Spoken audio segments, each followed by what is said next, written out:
Good morning dear friends, कैसे हैं सब लोग। आशा करता हूं कि आप लोग बहुत अच्छे होंगे।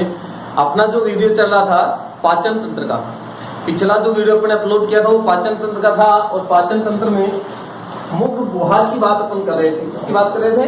मुख गुहा की। तो देखो, मुख गुहा के अंदर अपन ने पढ़ लिए थे दांत, जीभ, लार ग्रंथि और तालु और जीभ की बात अपन कर चुके थे। आज अपन बिना कुछ देरी किए हुए अपना नेक्स्ट पॉइंट स्टार्ट कर रहे हैं। तो मुख गुहा की जो बातें मैंने आप लोगों को बताई थी, मुख गुहा की यदि अपन बात करें तो मुख गुहा के अंदर 4 प्रकार के ऑर्गन्स मैंने आप लोगों को बताए थे। वो कौन कौन से थे? नंबर 1 था आपका दांत, नंबर 2 लार ग्रंथि, नंबर 3 तालु और नंबर 4 जीभ। तो दोस्तों, इनमें से अपन बात करें तो 2 पॉइंट अपन लोगों ने पढ़ लिए थे। एक तालु पढ़ लिया था और एक जीभ पढ़ लिया था, है ना। दोनों को आप बहुत अच्छी तरीके से क्लियर कर लिए होंगे आपने। अब देखो, अपन नेक्स्ट पॉइंट की बात करते हैं। तो अपना पॉइंट आता है लार ग्रंथि।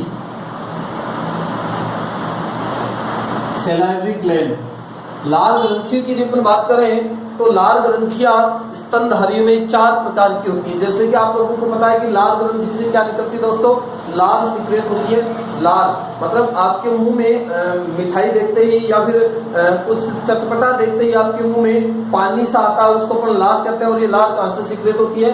लार ग्रंथियों से। तो याद रखना दोस्तों, स्तनधारियों में 4 प्रकार की लार ग्रंथियां होती है। कितने प्रकार की?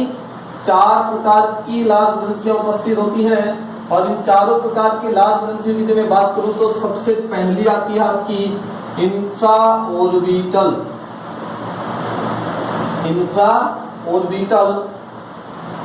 दूसरी आती है पैरोटिड ग्रंथि, या फिर इसे कहा जाता है कर्णमूल ग्रंथि। तीसरी आपकी ग्लैंड आती है अधोजिह्वा, या फिर इसे कहा जाता है सबलिंगुअल ग्लैंड।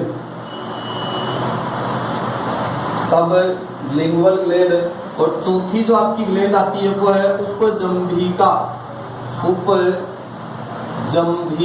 ग्रंथि, या फिर इसे कहते हैं सब मैंडिबुलरी ग्लैंड।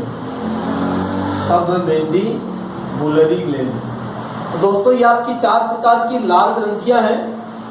नाम आप लोगों को अच्छी तरीके से याद रखने हैं। इंफ्राऑर्बिटल, पैरोटिड या कर्णमूल ग्रंथि, अधोजिह्वा या सबलिंगुअल ग्लैंड, उपजंभिका ग्रंथि या सब मैंडिबुलरी ग्रंथि। तो देखो, लेकर के चलते हैं अपन एक एक को। इंफ्राऑर्बिटल की बात करो तो दोस्तों, मानव में यह ग्रंथि क्या होती है? निष्क्रिय होती है, इनएक्टिव होती है। आप लोगों को याद रखना है कि स्तनधारियों में 4 प्रकार की लार ग्रंथियां, लेकिन इन 4 प्रकार की लार ग्रंथियों में से इंफ्राऑर्बिटल लार ग्रंथि की यदि मैं बात करूं, इंफ्राऑर्बिटल लार ग्रंथि की यदि मैं बात करूं तो ये इंफ्राऑर्बिटल लार ग्रंथि मनुष्य में क्या होती है दोस्तों? निष्क्रिय होती है, इनएक्टिव होती है। किसी भी प्रकार का कोई काम इसके द्वारा संपन्न नहीं होता है। पैरोटिड ग्लैंड की अपन बात करें तो पैरोटिड ग्रंथि कर्णमूल ग्रंथि की बात की जाए तो ये देखो, आप लोगों को अच्छी तरीके से जानना है कि किस किस प्रकार की ग्रंथि कहाँ स्थित होती है, और इसके अलावा इन ग्रंथियों के द्वारा किस प्रकार से लार सीक्रेट होती है। तो ये क्या है? देखो, ध्यान से सुना आप लोगों को। पैरोटिड ग्रंथि की यदि अपन बात करें तो पैरोटिड ग्रंथि की स्थिति की यदि मैं बात करूं, ये स्थित कहाँ होती है? तो दोस्तों याद रखना, आपकी पैरोटिड ग्रंथि कान के नीचे स्थित होती है। कहाँ स्थित होती है दोस्तों? कान के नीचे, कान के जस्ट नीचे आपकी जो ग्लैंड स्थित है वो पैरोटिड ग्रंथि है, कर्णमूल ग्रंथि है। और बात करें तो संख्या 1 जोड़ी होती है। कितनी जोड़ी होती है दोस्तों? 1 जोड़ी, मतलब एक इधर होगी और एक इधर होगी। इसके अलावा बात की जाए तो इस ग्रंथि की जो नलिका होती है उसे स्टेंसन नलिका कहा जाता है। वेरी वेरी इंपॉर्टेंट क्वेश्चन आप लोगों के लिए कि पैरोटिड या कर्णमूल ग्रंथि की नलिका को किस नलिका के नाम से जाना जाता है? तो वो आपको याद रखना है, स्टेनसन नलिका के नाम से जानते हैं। स्टेनसन नलिका किस ग्रंथि की नलिका है? पैरोटिड ग्रंथि की नलिका को स्टेनसन नलिका कहते हैं। इसके अलावा अपन इसके पॉइंट की बात करें तो इस ग्रंथि का पॉइंट अपन पढ़ चुके हैं कि मनुष्य के शरीर की सबसे बड़ी जो लाल ग्रंथि होती है, मनुष्य के शरीर की सबसे बड़ी जो लाल ग्रंथि होती है वो कौन सी होती है दोस्तों? पैरोटिड या कर्णमूल ग्रंथि होती है। इसके अलावा इसके 2-3 पॉइंट और आते हैं और वो क्या है? इस ग्रंथि की अपन बात करें तो इस ग्रंथि के अंदर मम्प्स वायरस की वजह से, कौन सा वायरस? Mumps virus. मैं बात कर रहा हूं दोस्तों मम्प्स वायरस की, और आजकल आपको पता है कि वायरस का ही दौर चल रहा है। कोरोना वायरस बहुत बड़ी महामारी का रूप ले चुका है, इसलिए आप लोगों को घर पर रहकर के सुरक्षित स्टडी करवाई जा रही है। आप लोग आराम से वो सारे के सारे वीडियो देख सकते हैं, सारी की सारी बातें सीख सकते हैं जो आपको आपकी कोचिंग में अवेलेबल हुआ करती थी, वो आपको घर बैठे सारी जानकारी आप लोगों के लिए यूट्यूब के माध्यम से आप लोगों तक प्रेषित की जा रही है। तो मम्प्स वायरस की वजह से क्या होगा? इस ग्रंथि में संक्रमण हो जाता दोस्तों। मम्प्स वायरस की वजह से मैं किस ग्रंथि की बात कर रहा हूं? मैं पैरोटिड ग्रंथि की बात कर रहा हूं। इस पैरोटिड ग्रंथि में कभी कभी क्या होगा? मम्प्स वायरस की वजह से संक्रमण हो जाता है, और इस संक्रमण की वजह से कान के पास वाला भाग,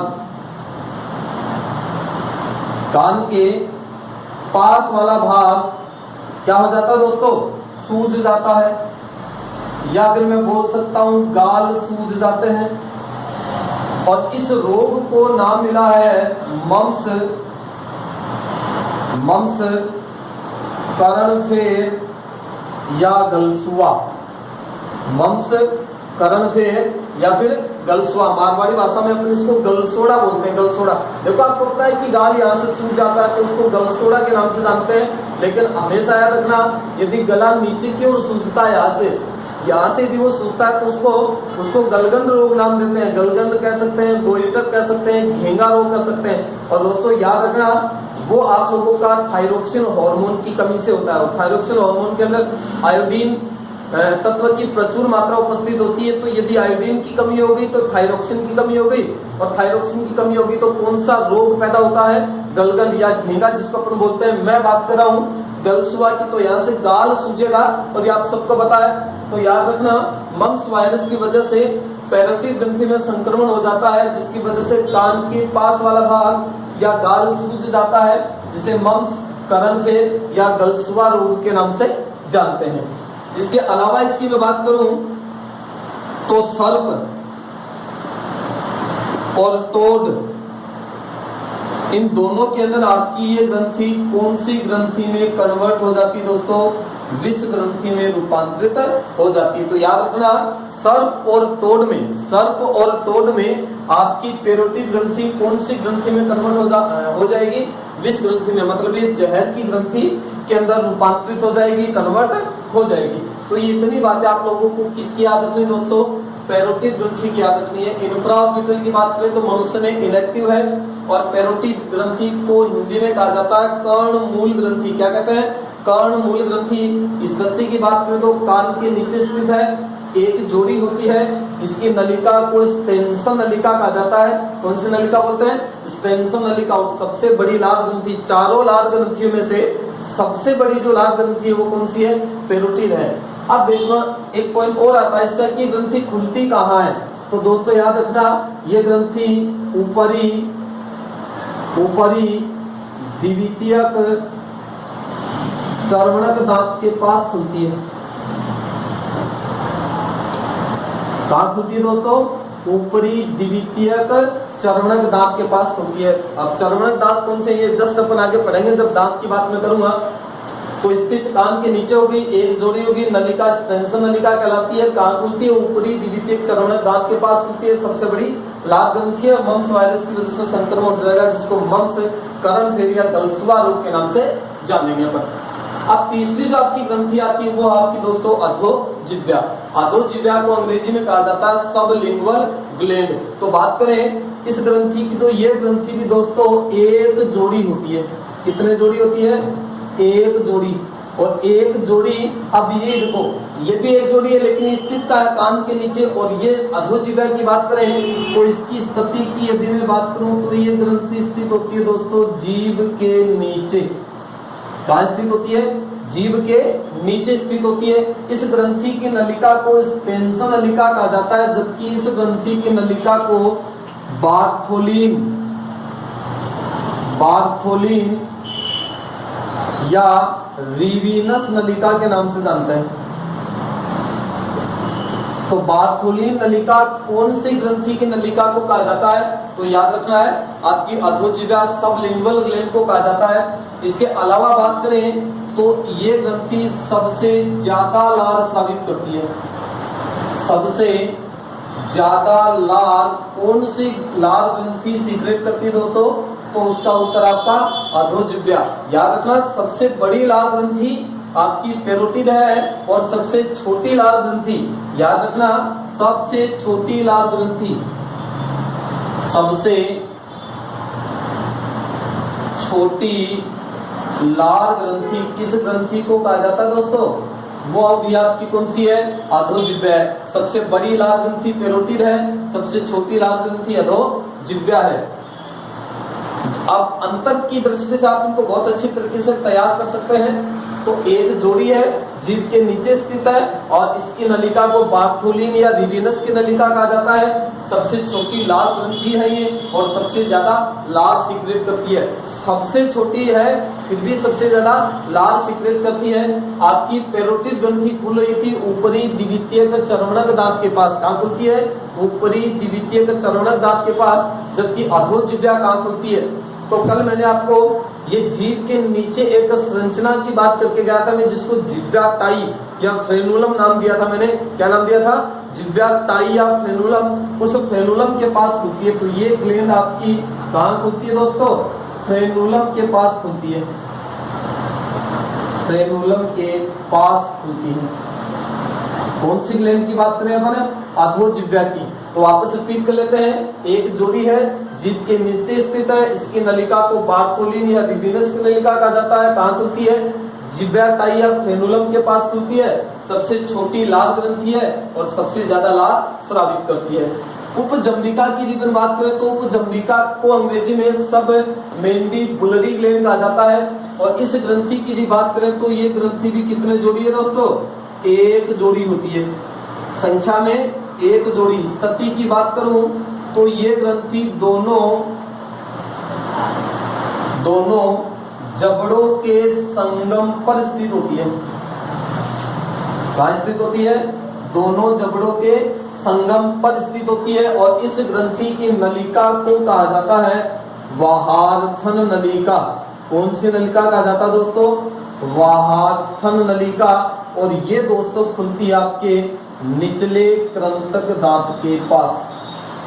निचले कृंतक दांत के पास खुलती है।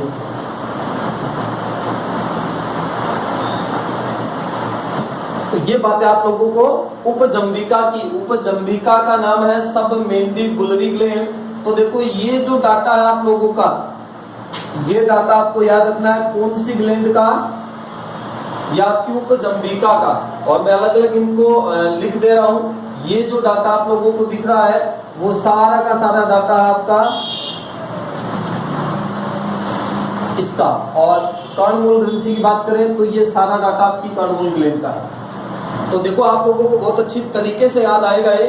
पैरोटिड ग्रंथि की बात करें, कर्णमूल ग्रंथि स्थिति कान के नीचे स्थित एक जोड़ी नलिका, स्टेंसन नलिका, सबसे बड़ी लार ग्रंथि ऊपरी द्वितीयक चर्वणक दांत के पास खुलती है।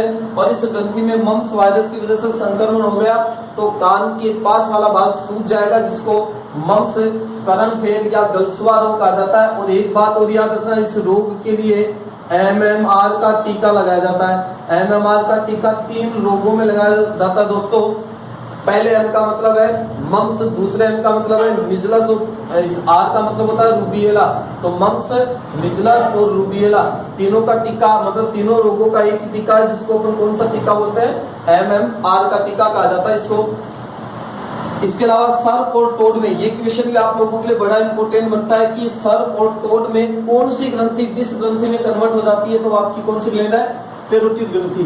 फिर दूसरी आती है भुजव्या या सबलिंगुअल ग्लैंड, सबसे छोटी लाल ग्रंथि है, सबसे ज्यादा लाल सीक्रेट करती है, ये भी एक जोड़ी होती है, जीभ के नीचे स्थित है। इसकी नलिका बार्थोलिन या रिबिनस की नलिका कहलाती है और कहाँ खुलती है, फ्रेनुलम, या फिर इसका दूसरा नाम कल मैंने लिखा था जिह्वा टाई, कहाँ खुलती है, फ्रेनुलम या फिर जिह्वा टाई के पास खुलती है। और फिर लास्ट की बात करें तो जंबिका सबमैंडिबुलरी ग्लैंड, एक जोड़ी, दोनों जबड़ों के संगम पर स्थित है, वह हार्टमन नलिका इसकी नलिका है और कहाँ खुलती है दोस्तों, निचले कृंतक दांत के पास खुलती है। ये आपकी लाल ग्रंथियों की बात कंप्लीट होती है। और अब मैं आपको लेकर के चलता हूँ लाल के कुछ इंपॉर्टेंट पॉइंट्स की ओर।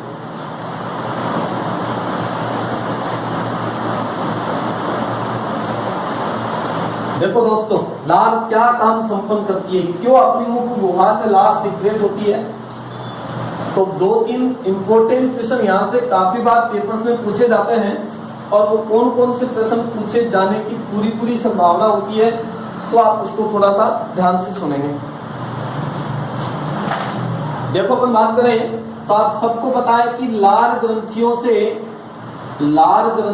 से क्या सीक्रेट हुई है दोस्तों, लाल निकली है। और लाल की यदि मैं बात करूं तो लाल का काम क्या है, ये भोजन को लसलसा बनाती है। कैसा बनाती है, लसलसा बनाती है।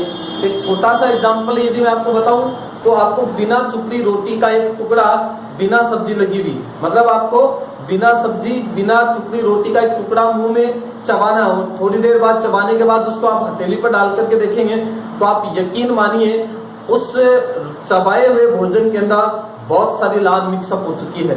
आपको ध्यान से देखना पड़ेगा, आप उसको उंगली से अलग अलग करके देखेंगे तो आपको पता चलेगा कि उसके कण कण में लाल मिक्स हो चुकी है। तो वो आपकी लाल भोजन को कैसा बना रही है, लसलसा बनाती है। इसलिए आप लोग भोजन को आसानी से क्या कर सकते हैं दोस्तों, निगल सकते हैं। मतलब भोजन को निगलने में किसी प्रकार की कोई कठिनाई अपने सामने नहीं आती है। इसके अलावा अपन बात करें तो लाल की जो पीएच होती है, लाल की पीएच होती है दोस्तों 6.8, दुर्बल अम्लीय प्रकृति की होती है लाल। लेकिन आपको याद रखना है लाल की पीएच चेंजमेंट हो सकती है, खाना खाने के बाद कुछ और हो सकती है, खाना खाते समय कुछ और हो सकती है, और खाना खाने से पहले कुछ और हो सकती है। वो डिपेंड करता है कि फिर किस प्रकार का भोजन खा रहे हैं। याद रखना, एक स्वस्थ वयस्क मनुष्य की बात करें तो एक स्वस्थ वयस्क मनुष्य है कि लाल ग्रंथियों से प्रतिदिन 1.5 से 2 लीटर लाल सीक्रेट होती है। अब आप कहोगे कि सर इतनी लाल कहाँ सीक्रेट होती है, तो याद रखना इस बात को। ये 2 क्वेश्चन मैं आपको एक साथ बता रहा हूं। मानव मूत्र की यदि अपन बात करें और लाल की यदि अपन बात करें तो एक स्वस्थ वयस्क व्यक्ति की यदि बात की जाए तो एक दिन में 1.5 से 2 लीटर ही तो मूत्र त्याग किया जाता है, 1.5 से 2 लीटर ही लाल का सिक्रेशन होता है। इसके अलावा अपन बात करें तो देखो, जैसे ही भोजन में जब लाल मिक्स हो जाती है, लाल मिक्स हो जाएगी, जैसे ही अपन भोजन को मुख गुहा में चबाएंगे और चबाने के बाद जब भोजन में लाल मिक्स हो जाती है तो उस भोजन को एक विशिष्ट नाम दिया जाता है, उसे कहा जाता है दोस्तों बोलस। किस नाम से जानते हैं दोस्तों, बोलस के नाम से जानते हैं। तो ये क्वेश्चन आप लोगों से पूछा जा सकता है कि निम्न में से बोलस कहाँ का भोजन है, तो याद रखना बोलस मुख गुहा का भोजन है। जैसे ही आपकी मुख गुहा के अंदर जो लाल सीक्रेट हुई है वो लाल जब चबाए हुए भोजन में मिल गई, मतलब आपने दांतों के द्वारा जिस भोजन को चबाया है और चबाने के बाद जब लाल उसमें मिल चुकी है तो उस भोजन को किस नाम से जानते हैं, अपन बोलस के नाम से जानते हैं। इसके अलावा अपन बात करें तो लाल में विशिष्ट प्रकार का लाइसोजाइम एंजाइम उपस्थित होता है। और ये लाइसोजाइम एंजाइम क्या करता है, भोजन को रोगाणु रहित बनाता है। काम क्या लाइसोजाइम एंजाइम का? भोजन को रोगाणु रहित बनाना। एक बात का और विशेष ध्यान रखना, कुत्ते की यदि मैं बात करूं तो कुत्ते के अंदर ये बहुत ज्यादा एक्टिव होती है, मतलब कि ये लार ग्रंथियों के द्वारा सीक्रेट होने वाला जो लाइसोजाइम एंजाइम है वो बहुत ज्यादा सीक्रेट होता है। कुत्ते के जब कभी घाव हो जाता है तो आपने देखा होगा कि कुत्ता अपनी जीभ से अपने घाव को चाटता रहता है। आप में से कोई भी उसकी कोई एंटीसेप्टिक क्रीम लगाने तो जाता नहीं है और उसका घाव 5-7 दिन में क्या हो जाता है दोस्तों? ठीक हो जाता है। तो लाइसोजाइम एंजाइम क्या करता है? भोजन को रोगाणु रहित बनाता है। मतलब कुत्ते के लिए वो घाव, तो उस घाव के आसपास के जितने भी रोगाणु, सारे रोगाणुओं को ये लाइसोजाइम एंजाइम क्या कर देता है? नष्ट कर देता है। उसके बाद इंपोर्टेंट पॉइंट की यदि मैं बात करूं तो लार में विशिष्ट प्रकार का टाइलिन एंजाइम उपस्थित होता है। दोस्तों ये क्वेश्चन काफी बार पेपर में पूछा जा चुका है। कौन से एंजाइम की बात कर रहा हूं मैं? टाइलिन एंजाइम की। तो लार में लाइसोजाइम एंजाइम के अलावा कौन सा एंजाइम भी उपस्थित है? टाइलिन एंजाइम भी उपस्थित है। ये टाइलिन एंजाइम क्या करता है? कल मैं बात करके गया था आप लोगों से कार्बोहाइड्रेट की, मतलब इसे स्टार्च कहा जाता है या फिर मंड भी कहते हैं इसको। तो कार्बोहाइड्रेट का डाइजेशन आपकी मुख गुहा में स्टार्ट हो जाता है और उसको कौन सा एंजाइम स्टार्ट करता है? टाइलिन एंजाइम करता है। याद करो उस डेफिनेशन को मैंने लिखा था, जटिल भोज्य पदार्थों का विभिन्न पाचक एंजाइमों के द्वारा सरल भोज्य पदार्थों में बदलना डाइजेशन कहलाता है। तो आपसे प्रश्न पूछा जा सकता है कि कार्बोहाइड्रेट का पाचन कहां से स्टार्ट होता है? तो याद रखना दोस्तों, कार्बोहाइड्रेट का पाचन आपकी मुख गुहा से स्टार्ट हो जाता है। उस मुख गुहा में उस कार्बोहाइड्रेट का डाइजेशन स्टार्ट करने वाला एंजाइम कौन सा है? टाइलिन एंजाइम है। तो ये इस कार्बोहाइड्रेट को किसमें कन्वर्ट करता है दोस्तों? माल्टोज शर्करा में कन्वर्ट करता है। ये क्वेश्चन आप लोगों का बहुत ही इंपॉर्टेंट पॉइंट है और ये पॉइंट पिछले आरपी राजस्थान पुलिस के पेपर में भी आया हुआ है कि लार में उपस्थित एंजाइम है। सीधा सा ही प्रश्न पूछा गया था, लार में उपस्थित एंजाइम है, तो वहां पर कौन सा ऑप्शन लिखा हुआ था दोस्तों? Ptyalin enzyme. तो ये आप लोगों को लार की कुछ स्पेसिफिक बातें याद रखनी है। लार ग्रंथियों की बात करें तो लार ग्रंथि से क्या निकली? लार भोजन को लसलसा बनाती है जिससे अपन भोजन को आसानी से निगल सकते हैं। लार की पीएच की बात की जाए तो पीएच कितनी है? 6.8। दुर्बल अम्लीय प्रकृति की होती है। स्वस्थ वयस्क होने से प्रतिदिन कितनी लार सीक्रेट करता है? 1.5 से 2 लीटर। जब चबाए हुए भोजन में लार मिक्सअप हो जाती है तो उस भोजन को बोलस के नाम से जानते हैं। लाइसोजाइम एंजाइम क्या काम करता है? भोजन को रोगाणु रहित बनाता है। और टाइलिन एंजाइम की बात करें तो ये कार्बोहाइड्रेट या स्टार्च को किसमें कन्वर्ट करता है दोस्तों? माल्टोज शुगर में कन्वर्ट करता है। ये आप लोगों को बहुत अच्छी तरीके से डाटा याद रखना है। ये आपकी लार ग्रंथियों की सारी बातें कंप्लीट हो चुकी हैं। आशा कर रहा हूं कि बहुत अच्छे से समझ पा रहे हैं। अब देखो नेक्स्ट अपन चले तो नेक्स्ट जो पॉइंट आता है अपना वो है दांत, टीथ। और दांतों के क्वेश्चन भी एग्जाम में बहुत अच्छे अच्छे पूछे जाते हैं। आपकी मुख गुहा का लास्ट पॉइंट चलेगा आपका दांत। दांत किस किस प्रकार के हैं, कैसे कैसे दांतों के द्वारा काम संपन्न होता है। तो ये अपनी लार ग्रंथि कंप्लीट हो चुकी है। नेक्स्ट जो अपना मुख गुहा का लास्ट पॉइंट आता है दोस्तों वो आपका है दांत, दांत, टीथ। और दांतों की अगर बात करें तो देखो बहुत अच्छी अच्छी बातें मैं आपको दांतों की बताने जा रहा हूं। दांतों का अध्ययन विज्ञान की जिस शाखा में किया जाता है, दांतों का अध्ययन विज्ञान की जिस शाखा में किया जाता है उसे ओडोंटोलॉजी कहा जाता है दोस्तों। कौन सी लॉजी? ओडोंटोलॉजी। कभी कभी आपको ये डेंटोलॉजी भी मिल सकता है, कंफ्यूज मत हो जाना। ओडोंटोलॉजी की जगह आपको डेंटोलॉजी या डोंटोलॉजी भी मिल सकता है। अब देखो ये नाम क्यों पड़ा इसका, ये डेंटोलॉजी नाम क्यों आया? तो दांत का जो अधिकांश भाग है, दांत का अधिकांश भाग विशिष्ट प्रकार की डेंटिन प्रोटीन से बना होता है। दांत का अधिकांश भाग किस प्रोटीन से बना होता है? डेंटिन प्रोटीन से बना होता है। और डेंटिन प्रोटीन से बना होने के कारण दांतों का डॉक्टर डेंटिस्ट कहलाता है। डेंटिस्ट कहलाता है ना। तो याद रखना आपको, दांतों का अध्ययन विज्ञान की कौन सी शाखा में करते हैं? ओडोंटोलॉजी या फिर डेंटोलॉजी में करते हैं। और दांत का अधिकांश भाग किस प्रोटीन का बना हुआ दोस्तों? डेंटिन प्रोटीन का बना हुआ है। इसके अलावा अपन बात करें तो बड़ा ही इंपॉर्टेंट शानदार क्वेश्चन दे रहा हूं, दांत का इनेमल, दांत का इनेमल जिसे दंत वल्क कहा जाता है, दांत का इनेमल जिसको हिंदी में किस नाम से जानते हैं? दंत वल्क के नाम से जानते हैं। और याद रखना दोस्तों, ये मानव शरीर का सबसे कठोर भाग होता है। मनुष्य के शरीर का सबसे कठोर भाग कौन सा है? दांत का इनेमल जिसे दंत वल्क कहते हैं। और ये दंत वल्क या इनेमल किससे बना हुआ है दोस्तों? तो ये आपको याद रखना है, कैल्शियम फॉस्फेट से बना होता है। किससे बना होता है? कैल्शियम फॉस्फेट से। याद रखना, मनुष्य के शरीर की हड्डी और दांतों को मजबूती दो तत्व प्रदान करते हैं। उसमें से नंबर फर्स्ट आता है कैल्शियम और नंबर दूसरा आता है फॉस्फोरस। याद रखना कौन कौन से? कैल्शियम और फॉस्फोरस की वजह से अपने दांत और अपनी हड्डियां मजबूत होती हैं। तो दांत का इनेमल दंतवल्क मानव के शरीर का सबसे कठोर पार्ट है, जो किसका बना हुआ है? कैल्शियम फॉस्फेट का बना हुआ है। और याद रखना दोस्तों, इनेमल में पानी नहीं होता है। बहुत ही अच्छा क्वेश्चन है, इनेमल में पानी उपस्थित नहीं होता है। ये बात भी आप लोगों को अच्छी तरीके से याद रखनी है। फिर बात करें तो दांतों का निर्माण इमाइलोब्लास्ट कोशिकाओं के द्वारा होता है। दांतों का निर्माण कौन सी कोशिकाओं के द्वारा होता है? इमाइलोब्लास्ट कोशिकाओं के द्वारा होता है। जबकि दांतों की जो उत्पत्ति होती है वो एक्टोडर्मल होती है। आपने नाम सुना होगा एक्टोडर्म, मीजोडर्म, एंडोडर्म का। तो आपको याद रखना, दांतों की उत्पत्ति एक्टोडर्मल होती है और दांतों का निर्माण कौन सी कोशिकाओं के द्वारा होता है?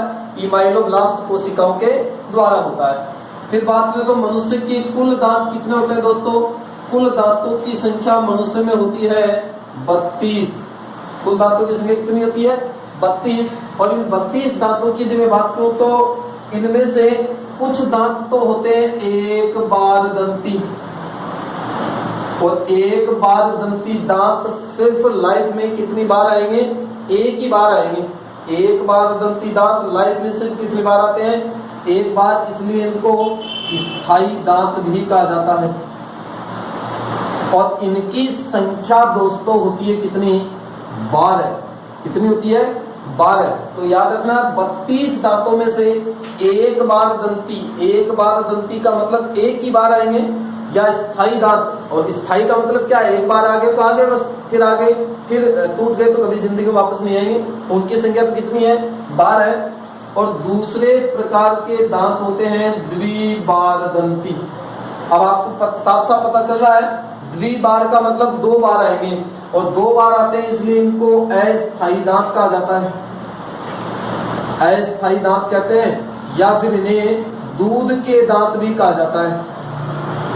और इनकी संख्या कितनी होती है दोस्तों? 20 होती है। 20 और 12 कितने हो गए? 32 हो गए। तो दोनों ही क्वेश्चन आप लोगों के लिए इंपॉर्टेंट है। एक बार दंती या स्थायी दांतों की संख्या होती है 12। द्विबार दंती जिन्हें अस्थायी दांत भी कहते हैं, जिन्हें मिल्क टीथ दूध के दांत कहा जाता है, जिनकी संख्या कितनी होती है? 20 होती है। याद रखना, यदि द्विबार दंती या दूध के दांत टूट गए, एक बार दांत आ गए फिर टूट गए और फिर आ गए लेकिन फिर किसी ने तोड़ दिए, तो याद रखना वो दांत जिंदगी में कभी भी वापस नहीं आने वाले हैं। तो ये आपके द्विबार दंती दांत है। एक बार दंती दांत 12 हो गए, द्विबार दंती दांत 20 हो गए। ये नाम आप लोगों को अच्छी तरीके से याद रखने दोस्तों। इसके अलावा अपन बात करें तो दांत 3 प्रकार के होते हैं। एक आता है गर्त दंती, दूसरा आता है विषम दंती, और तीसरा आपको भी पता चल चुका है द्विबार दंती। तो दांत कितने प्रकार के हो गए? 3 प्रकार के, गर्त दंती, विषम दंती और द्विबार दंती। द्विबार दंती का मतलब आपको पता चल चुका है कि लाइफ में दांत कितनी बार आ रहे हैं आपके? 2 बार आ रहे हैं। कितने बार आ रहे हैं दोस्तों? 2 बार दांत आते हैं। केवल कितने? 20। ये संख्या याद रखना। और विषम दंती की बात करूं तो सारे दांतों का साइज क्या है दोस्तों? अलग अलग है। क्या सारे दांत एक ही साइज के हैं? नहीं ना। इसका मतलब सारे दांत अलग अलग साइज के होने के कारण दांतों को विषम दंती के नाम से जानते हैं। और गर्त का मतलब क्या होता है दोस्तों? खड्डा होता है। क्या होता है? खड्डा होता है। आपको पता है कि जब एक दांत को अपन उखाड़ेंगे, एक दांत को ऊपर की ओर खींचते हैं, उखाड़ते हैं तो एक खड्डा बनता है, गर्त बनता है। खड्डे को गर्त कहा जाता है। तो दांत गर्त में स्थित होते हैं, इसलिए इनको गर्त दंती कहा जाता है। दांतों की साइज अलग अलग होती है, इसलिए इनको विषम दंती कहा जाता है। और 20 दांत या फिर दांत लाइफ में कितनी बार आते हैं? 2 बार आते हैं, इसलिए इनको द्विबार दंती के नाम से भी जाना जाता है। इसके अलावा एक विशेष पॉइंट और आता है, लगभग 20 से 25 वर्ष की उम्र में, 20 से 25 वर्ष की उम्र में एक अन्य दांत और निकलता है। शायद आप जान चुके होंगे कि मैं किस दांत की बात कर रहा हूं। तो लगभग 20 से 25 वर्ष की उम्र में जो दांत निकलता है, उस दांत को कहा जाता है दोस्तों अक्कल दाढ़। अक्कल दाढ़, या फिर इसे कहा जाता है बुद्धि के दांत, या फिर इसे कहते हैं तीसरा मोलर। तीसरा मोलर, या फिर मैं लिख सकता हूं इसको थर्ड मोलर। तो ये भी आप लोगों को अच्छी तरीके से याद रखना है। लगभग 20 से 25 वर्ष की उम्र में एक अन्य दांत और आता है, जिसको अक्कल दाढ़, बुद्धि का दांत, तीसरा मोलर या थर्ड मोलर कहा जाता है। अब ऐसा कुछ भी नहीं कि ये दांत जिस व्यक्ति में निकलता है उसकी कोई बुद्धि आती होगी। किसी भी प्रकार की कोई बुद्धि नहीं आती, बुद्धि से इसका कोई रिलेशन नहीं है। लेकिन आपको एक छोटी सी बात मैं बता देता हूँ, बच्चा जब छोटा होता है और जब उसके दांत निकलते हैं तो बेचारा सारे दिन भर वो ची ची करता रहता है। अब उसको खुद को थोड़ी पता है कि मेरे दांत आ रहे हैं इसलिए मेरे को दर्द हो रहा है। लेकिन जैसे 20-25 साल की उम्र में ये दांत निकलता है तो सोचो मसूड़े को चीर करके जब बाहर आता होगा तो कितना दर्द होता होगा। इसलिए उसको क्या आती है? अक्ल आती है, बुद्धि आती है कि मैं जब बचपन में छोटा था तब मेरे कितने दांत निकले थे। तो ऐसा कुछ इस बुद्धि से कोई लेन देन नहीं इसका कि जिस व्यक्ति के कोई दांत आता है उसकी कोई बुद्धि ज्यादा होती होगी। तो ये दांतों की कुछ स्पेसिफिक बातें थी आपकी जो आप लोगों को मैंने बताई हैं। अब अपन देखो दांतों के टाइप की बात करेंगे। दांत कार्य के आधार पर किस किस प्रकार के हैं वो अपन चर्चा करेंगे।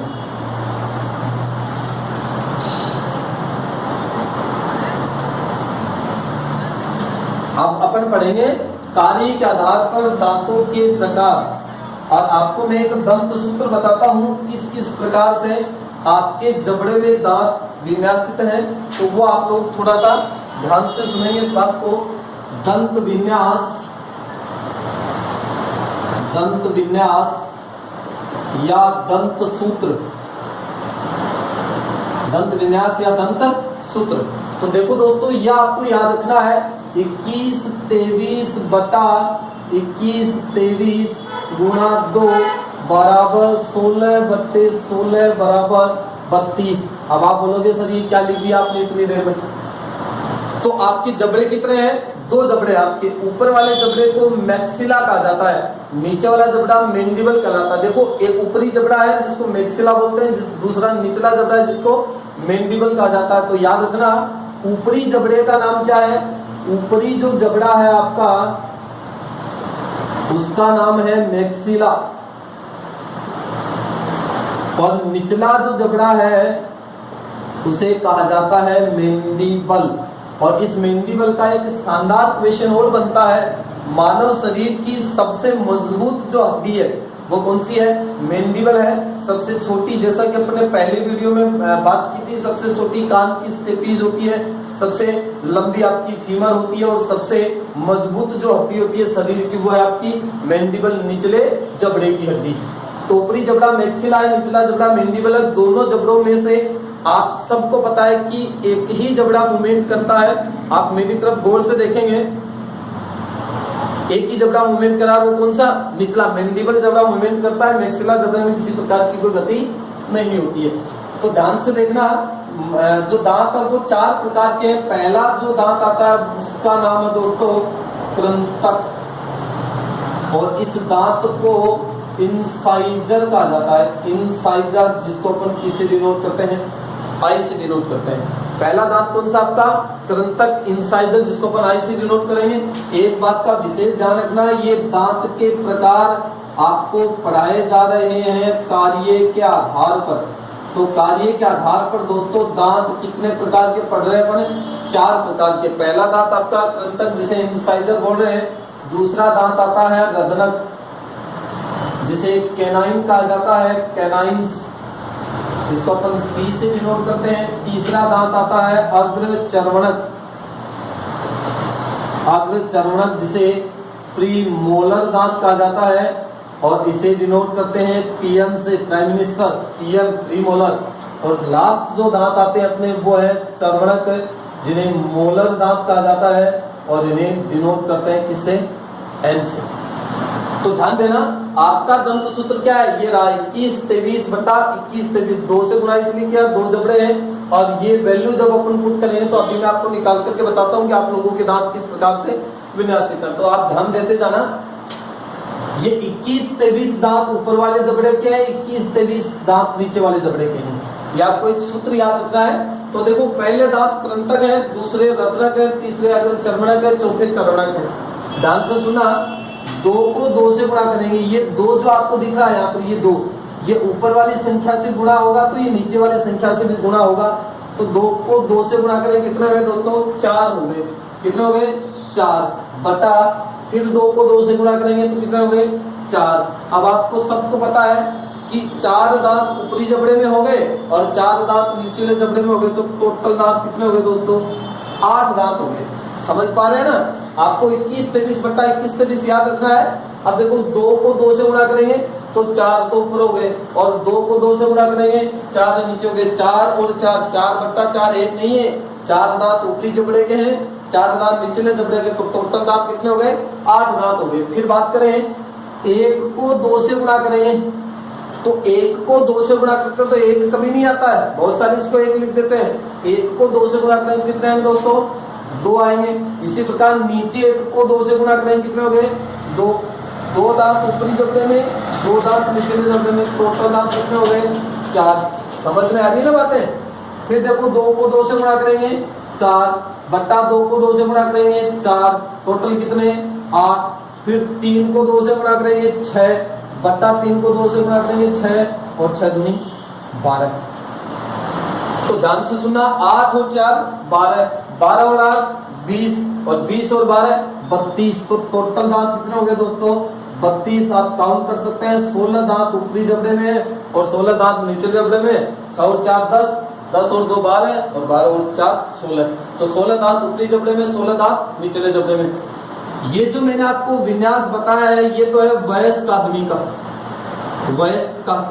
और यदि मैं बात करूं छोटे बच्चों की, छोटे बच्चों के अंदर कौन कौन से दांत कैसे कैसे विन्यासित हैं, तो आपको छोटे बच्चों का दंत सूत्र याद रखना है 2102 बटा 2102, 2102 बटा 2102। इसको भी अपन 2 से गुणा करेंगे। किसका दंत सूत्र है दोस्तों, छोटे बच्चों का दंत सूत्र है। याद रखना, सेम टू सेम बात चलेगी। 2 दूनी 4 बट्टा 2 दूनी 4, 4 और 4 8। फिर 1 को 2 से गुणा करेंगे 2, फिर 1 को 2 से गुणा करेंगे 2, टोटल कितने 4। फिर 0 को 2 से गुणा करेंगे 0 बट्टा 0, यह आपका 0 और 2 दूनी 4 बट्टा 4 बराबर 8। तो 8 और 4 12, 12 और 8 20। याद रखना, ऊपरी जबड़े में 10, निचले जबड़े में 10, टोटल कितने 20। तो छोटे बच्चों में कितने दांत होते हैं दोस्तों, 20 दांत होते हैं। अब देखो यहाँ से ये डाटा आप लोगों को समझ में आ रहा होगा अच्छी तरीके से। मैंने सीधा सीधा गुणा किया, 2 को 2 से गुणा करेंगे, फिर 2 को 2 से गुणा करेंगे, फिर 1 को 2 से गुणा करेंगे, फिर 1 को 2 से गुणा करेंगे, फिर 2 को 2 से गुणा करेंगे, नीचे 2 को 2 से गुणा करेंगे, 3 को 2 से गुणा करेंगे, फिर 3 को 2 से गुणा करेंगे। तो वयस्क आदमी में तो दांत कितने 32 और छोटे बच्चों में दांत कितने 20। अब देखो आपको बताया जाए तो ध्यान से सुनना, यहाँ से क्वेश्चन बनता है छोटे बच्चों में कौन से दांत अब्सेंट होते हैं। तो ध्यान देना, ये दांत कौन से हैं, प्रीमोलर दांत है। तो अग्रचर्वणक या प्रीमोलर दांत छोटे बच्चों में अब्सेंट होते हैं। इसके अलावा आपकी अक्कल दाढ़ भी छोटे बच्चों में क्या होती है, अब्सेंट होती है। तो ये कार्य के आधार पर दांतों के प्रकार, अब कौन सा दांत क्या काम संपन्न करता है, ये तो मैंने आपको दांतों का विन्यास बताया है, कौन सा दांत क्या काम संपन्न करता है उसकी अपन चर्चा और कर लेते हैं। देखो दोस्तों, कृंतक का मतलब होता है काटना, तो भोजन को काटने का काम कौन से दांत संपन्न करते हैं, कृंतक दांत करते हैं। याद रखना, कृंतक दांत सामने वाले दांत हैं। आपको केला खाना, आपको मूली खानी, तो आप केला मूली कैसे खाते हैं, ऐसे करके खाते हैं ना। तो आप भोजन को काट रहे हैं, तो भोजन को काटने का काम सामने वाले दांत करते हैं। जो ऊपरी जबड़े में कितने हैं, 4, और निचले जबड़े में भी कितने हैं, 4। तो टोटल सामने के 4 दांत ऊपर और सामने के 4 दांत नीचे, टोटल 8 जो दांत आपके सामने, वो भोजन को काटने का काम संपन्न करते हैं। इसके अलावा इन दांतों की बात करें तो इन दांतों को छेदक दांत कहा जाता है। कौन से दांत कहते हैं इनको, छेदक दांत कहते हैं। इसके अलावा बात करूं तो इन दांतों के द्वारा भोजन को जब काटा जा रहा है, अब काटने के बाद यदि अपन बात करें तो ये भोजन को किस प्रकार से काटते हैं। तो आप जब भी केला मूली गाजर वाजर जब भी खाते हैं तो आपको पता है कि दांत, आप जैसे भोजन के टुकड़े को या फिर जो भी खाद्य पदार्थ खा रहे हैं उसको आप काटना चाहते हैं, तो ये दांत तुरंत ऊपर से 4 दांत, नीचे के 4 दांत, टोटल दांत इनको काटने का काम संपन्न करते हैं, इसलिए इनको छेदक दांत के नाम से जानते हैं। और इनकी जो साइज होती है दोस्तों, वो होती है छेनी नुमा। कैसी होती है, छेनी नुमा साइज होती है इनकी। रत्न क्या कैनाइस दांतों की बात करें तो ऊपर के 4 दांत के अलावा 5वां दांत इधर और 5वां दांत इधर, समझ पा रहे हैं। 4 दांत तो कौन से हो गए आपके, कृंतक ऊपर के 4 दांत, फिर इधर 5वां, इधर 5वां, और इसी प्रकार नीचे 5वां, इधर 5वां। तो ये जो 4 दांत आपके ऊपर 2 नीचे 2 वो दांत है आपके रत्न, जो भोजन को चीरने फाड़ने का काम करते हैं। भोजन की चीर फाड़ कौन से दांत करते हैं, रत्न दांत करते हैं। आप लोगों को गन्ना खाना है तो आप गन्ने को इस साइड से छीलते हैं, इसका मतलब आप उसको चीर फाड़ कर रहे हैं। तो भोजन को चीर फाड़ करने का काम रत्न के कैनाइस दांतों के द्वारा संपन्न होता है। और इन दांतों को भेदक या स्वदंत कहा जाता है। भेदक दांत या स्वदंत दांत कौन से दांतों को कहा जाता है, तो वो आपके कैनाइस दांत, और इनका जो आकार होता है वो होता है दोस्तों नुकीला। मतलब दांत कैसे होते हैं, नुकीले होते हैं। फिर देखो अग्र चरण, इसमें भी नाम चरणकार है, इसमें भी नाम चरणकार है। तो इन दोनों दांतों का सम्मिलित रूप से काम क्या है, भोजन को चबाना। तो भोजन को चबाने का काम, मिक्सअप करने का काम, मतलब कि अपन यूं कहें कि मिक्सर का काम कौन से दांत संपन्न करते हैं, तो वो अग्र चरणक और चरणक दांत होते हैं। तो इन दांतों की यदि बात करूं तो इन दांतों का जो आकार होता है वो त्रिभुजाकार होता है, त्रिभुजाकार। काम क्या है दोस्तों, भोजन को चबाना, भोजन को चबाना। संख्या आप लोगों के सामने लिख रखी है, आपसे पूछी जा सकती है कि अग्र चरणक दांत कितने होते हैं, वो देखो सामने लिखी पड़ी है। इनका काम भी क्या है, भोजन को चबाना, और इनका जो आकार होता है दोस्तों होता है चौकोर।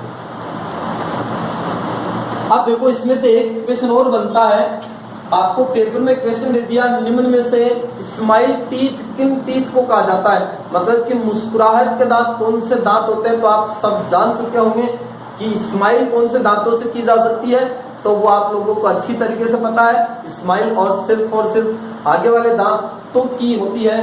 तो आपको याद रखना है, कृंतक या इंसाइजर दांतों को स्माइल टीथ कहा जाता है दोस्तों।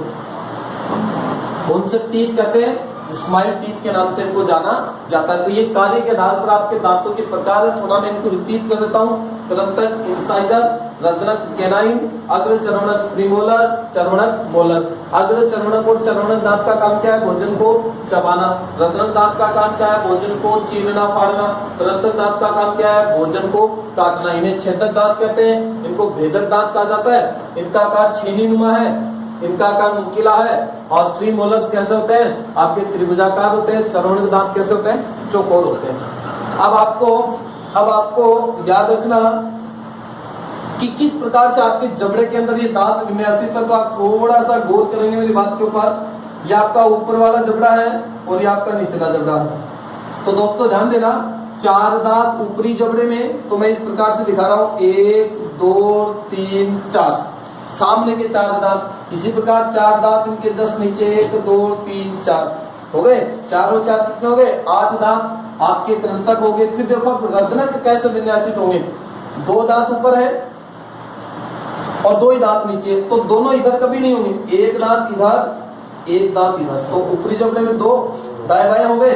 इसी प्रकार इनके ऊपर नीचे आपके रत्न दांत हो गए। फिर बात करें प्रीमोलर की, तो 4 ऊपर है, तो 4 एक साइड में कभी नहीं आएंगे, 2 इधर 2 इधर। इसी प्रकार नीचे भी 4 है, तो 2 इधर और 2 इधर। समझ में आ रहा है ना। और फिर 6 दांत ऊपरी जबड़े में, तो 3 तो होंगे इधर, 3 होंगे इधर। इसी प्रकार 3 इनके नीचे और 3 इनके नीचे, तो 16 ऊपर और 16 नीचे, टोटल आप कितने? 32 दांत। ठीक है, समझ में आ गया होगा। अब देखो 2-3 और अच्छे पॉइंट आते हैं इनके।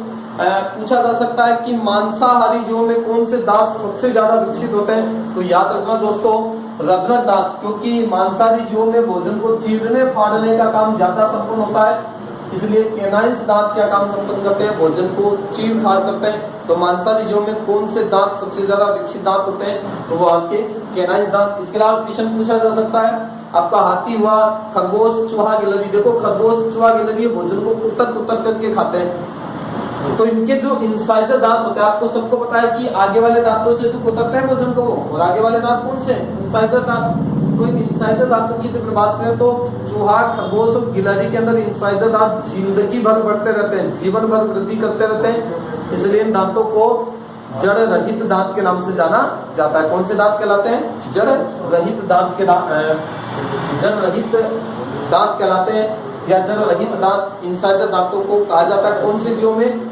हाथी, चूहा, गिलहरी और खरगोश में। अब देखो एक लास्ट इंपॉर्टेंट क्वेश्चन बचता है। कई बच्चों के, कई लोगों के ऊपर वाले जो कृंतक, इनके बीच में आपने स्पेस देखा होगा। ऊपर वाले जो सामने वाले कृंतक, इनके बीच में कुछ हल्का फुल्का स्पेस देखा होगा। तो याद रखना, कृंतक दांतों के बीच के अवकाश को दंतावकाश कहा जाता है, डायस्टेमा। क्या कहा जाता है दोस्तों? तो याद रखना, दांतों के बीच उपस्थित अवकाश को दंतावकाश या डायस्टेमा के नाम से जानते हैं। तो दोस्तों नेक्स्ट जो अपन बात करेंगे वो आपकी अगले वीडियो के अंतर्गत बात करेंगे। और यहाँ तक मैं आशा करता हूँ कि आप लोग बहुत अच्छी तरीके से मुख गुहा को क्लियर कर चुके हैं, समझ पा रहे हैं। और मैं आप लोगों से आशा करता हूँ कि आप यूं ही मेरे साथ बने रहें, यूं ही आप लोगों का प्यार मेरे साथ बढ़ता रहे। और इस वीडियो को ज्यादा से ज्यादा लाइक करें, शेयर करें, सब्सक्राइब करें। Thank you all of you.